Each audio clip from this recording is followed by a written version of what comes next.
Welcome, everyone, to a Girl and a Flamingo podcast. It is Thursday afternoon here in sunny Florida. So first of all, I want to do some housekeeping before we get into today's episode. Last week, I was sick and unfortunately could not record. I did record a very short episode about my opinions on the paranormal community, but I put it on my old podcast website, so unfortunately it's over there. So if you missed any of my episodes or you missed that episode, I apologize. So without further ado, shall we get started on tonight? So before I get into the wonderful, wonderful world of the dark side of Kissimmee, I am going to introduce you to the paranormal word of the week. So the paranormal word of the week is spirit box. Spirit boxes, or as they're also known, EVPs, electronic voice phenomena, are featured in popular shows such as Ghost Adventures, Ghost Hunters, Paranormal Lockup UK, one of my favorites, BuzzFeed Unsolved, and Ghost Brothers. So they're featured on a lot of shows. Now you're probably asking, okay, what does a spirit box or EVP do? Well, versus your normal house radio, EVP sweeps the radio frequencies faster than other ghost boxes. So it is believed that the white noise and fast scanning of the radio frequencies is believed to provide the energy and transmission that spirits need to get their voices through to us. But experts have said that it is better to keep it on both AM and FM for clear EVP recording.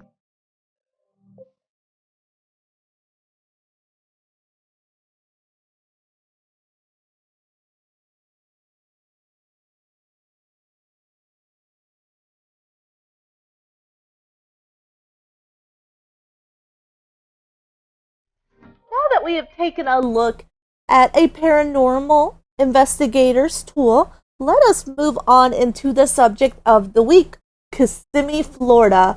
Finally, after 2 weeks, we are going to be talking about the darker side of Kissimmee. So before we get started on those fun things we love to call hauntings, let's bring up some history. Let's talk about the history of this city. Kissimmee is wrapped history. Wild West, there's bars, there's cattle, there's brothels, there is steamboats, there is all kind of lore and to Kissimmee, and it is a very young town similar to its neighbor Orlando. Kissimmee was founded in the 1880s, but let's go back a little bit further than that and give credit to where credit is due. Kissimmee was first settled back before the Spaniards first even set sail on La Florida, there was a Native American tribe, Jororo, I hope I am pronouncing that right, and anyone can correct me if I'm not.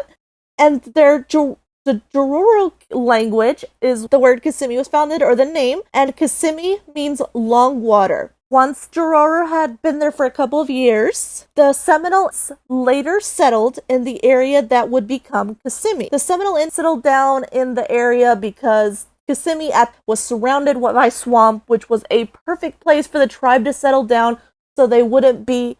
Unfortunately, that did not last long, and they were run out where they were, I believe, up north, and then unfortunately, we had Trail of Tears. Once the Seminole and the Jororo tribes chased out of Kissimmee, in the 1880s, there was a European by the name of Hamilton Diston who purchased 4 million acres in the Kissimmee area, and he dredged a canal.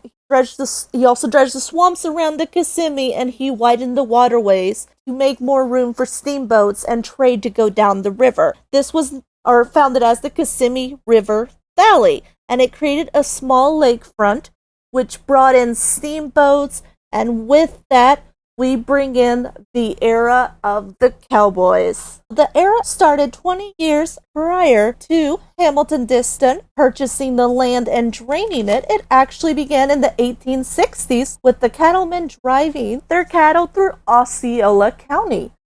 But with the boom of Kissimmee and the steamboats coming in, it started to get a little bit more busy. And that was finally settled in 1882 when the railroad connected to Sanford and then shortly after connected to Tampa. This resulted in more of the cattlemen using the trains, the death of the steamboat. These cowboys came to what was known as a Wild West town in Florida. And with all these cowboys coming in, how best could the city help them get money, get their hard-earned cash out of their pockets? Well, of course, like in any Wild West story, you gotta have bars, you gotta have brothels. And Kissimmee was no exception. And it was a rowdy bunch. It would have given John Wayne movies a run for their, or Tim, as I like to say, Timothy Oliphant movies, a run for their money. All of this going on in 1884. This city of Kissimmee was actually incorporated into the Allendale. That was the name of what they, and it was later renamed as Kissimmee. All right, so we have Kissimmee, we have the cattlemen, and what else could get better with Kissimmee? Well, there was a Kissimmee boom in the late 1890s, 1880s. So that came with the construction of Broadway Street, a courthouse, a church, a hardware store, and just all of the amenities that you would need for a turn of the century town. Well, there was Florida was expanding, however, so there was inevitable that Kissimmee would go through another boom, and boom they did. After World War II, they had a huge surge of Americans moving down to Kissimmee, World War II vets wanting to settle down in that warmer climate. And around that same time, Kissimmee decided they were going to put their focus on tourism and put the cattle and farming industry kind of in the back burner, kind of as their plan B. That lasted. They built a resort. They started having people come down here for that gorgeous, gorgeous Florida weather. And shortly thereafter, we have Disney coming down and making themselves known and putting property right next to Kissimmee. In 1971, Kissimmee decided to build the road of 192. And 192, prior to I-4, prior to the turnpikes, was the road to take to get to Disney, and it wound through the Kissimmee area. 192 boomed overnight. There were so many nostalgic souvenir shops that dotted the landscape.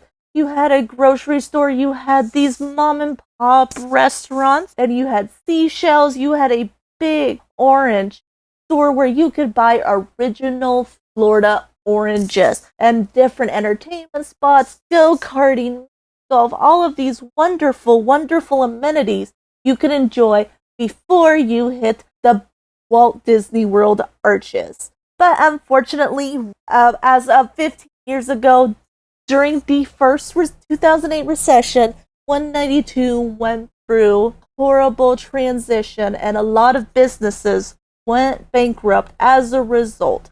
Now, because of the new COVID-19, there are more business today on 192 that have shut their doors permanently. 192 is very quickly becoming a lure of a forgotten area and a ghost street.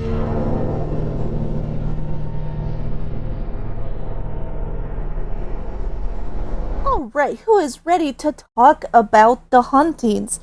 And like Orlando, Kissimmee is young, but it is packing quite a punch in the paranormal world. Are y'all ready? That is fantastic. Let us talk about the different ghosts that are luring around each corner in Kissimmee. So our first story tonight goes out to Dead Man's Oak. Now, before I get into too much of the details of Dead Man's Oak, know that no one is certain exactly where Dead Man's Oak is. There are some that say it is 10 miles to the east, or right out of St. Cloud, or if you go down the road to Kenansville, that's where you're gonna find Dead Man's Oak. But no one is certain. With Dead Man's Oak, there are two legends, not one, but two legends of what brought about this strange event. So our first version of this legend talks about the Spaniards capturing a man who was on a white horse in the vicinity of the dead man's. They strung him up and beheaded him. So I'm not sure how that works exactly. I'm not sure I want to think about the details. But they beheaded him on the tree. Sorry, that's still wow.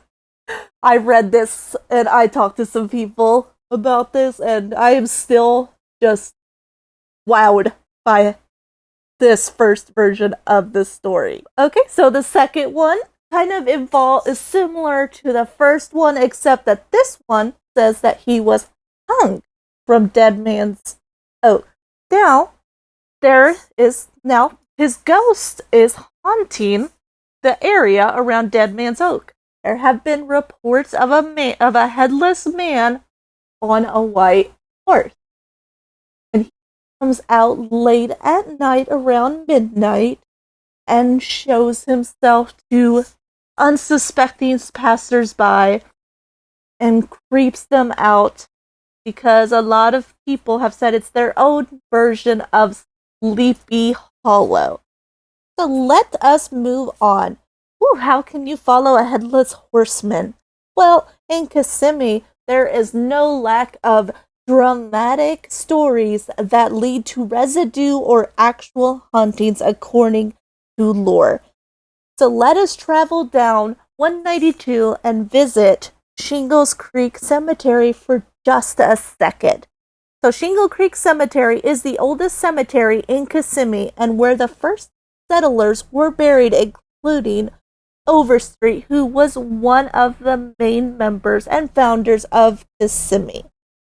So the first thing many people have said that is a common story is there is a Confederate soldier at the front of the graveyard that guards the graveyard. Now it is said that he guards the graveyard because there is some Confederate soldiers that are buried there, and he is just watching over those who rest. When people have approached him, he has supposedly said, "Hey, be careful, watch your step," or nodded at them. Also, along with our Confederate soldier ghost, there are several reportings and several EVPs that have been caught of different spirits talking throughout Shingles Creek and just being friendly. Now, I will give you a disclaimer that EVPs do scan radios, and at times you will hear an actual voice from the radio from a station, and it's not actually anything paranormal. So that's a disclaimer, but I digress. EVPs have been caught of several different supposed ghosts, electronic phenomena, tools have gone off, batteries have died, and just ghosts talking through the EVPs, bringing up specific details about Kissimmee of old. Alright, who is ready to talk about the cowboys of Kissimmee? Because there is some cowboy lore going on in Kissimmee, Florida. Back in the olden days, I love that word by the way, olden days, there were bars dotting the landscape in and around Broadway and downtown Kissimmee for, as I said, for the Kissimmee locals take the cowboys' hard-earned money for the day. So with that, the bars were very rowdy, as these bars are, because with alcohol, you're gonna get all sorts of variety of drunks.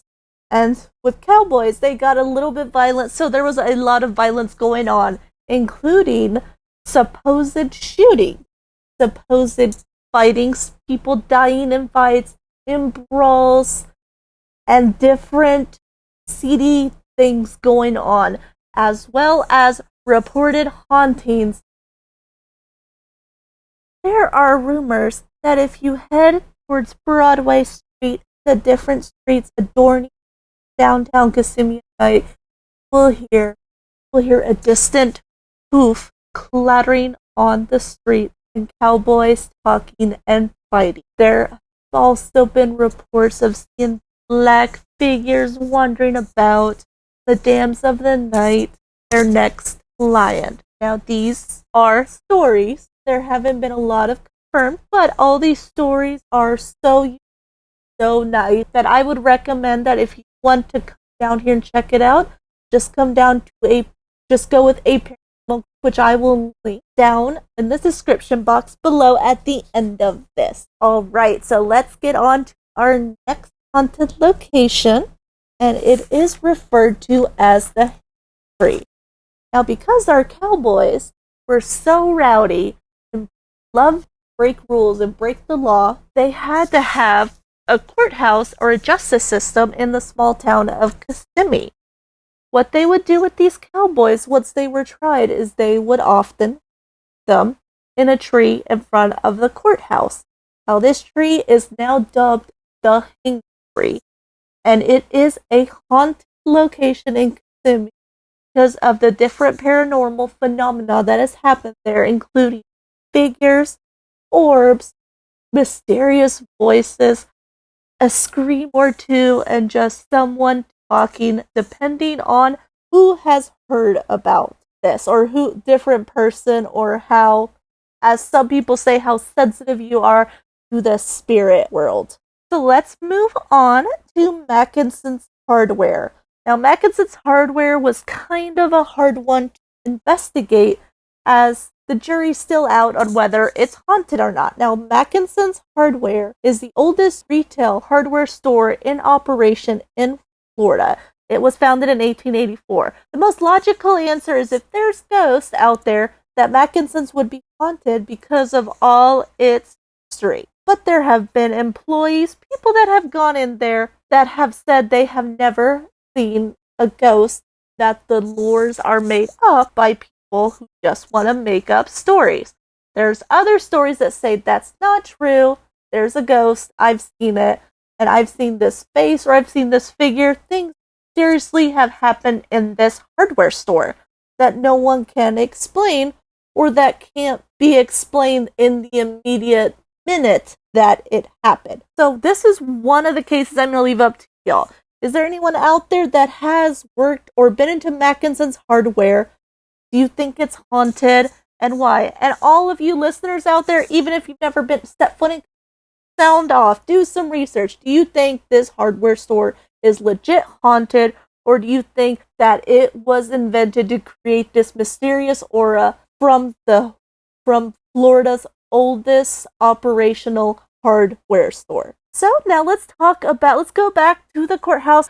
Now here, this courthouse is not called Kissimmee Courthouse. It is called the Osceola Courthouse because it's a courthouse that services all of the county. And let me tell you something, Osceola County is a very big county. So it services a lot of people. And this, along with how many people it looks after, it is known as the oldest courthouse, or one of the oldest courthouses in the state of Florida. So similar to its neighbor in Orlando, the Orange County Courthouse, or the Orange County now known as the Orange County Historical Center, it also has so many reports of hauntings.